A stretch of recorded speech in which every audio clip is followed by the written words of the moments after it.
شمس و قمر، جن و بشر، شجر و حجر، ارض و فلک، حور و ملک سب اس کے محتاج ہیں۔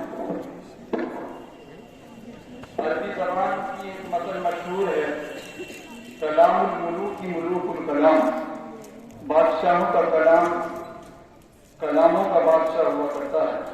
آئیے اس رب الجلال کی حمد و ثنا کے ساتھ اس کے کلام مجید کی تلاوت کے لیے میں دعوت دیتا ہوں مدرسے کے طالب علم عربی ابتدائی کے محمد نعمان اختر، وہ آئیں اور تلاوت قرآن پیش کریں۔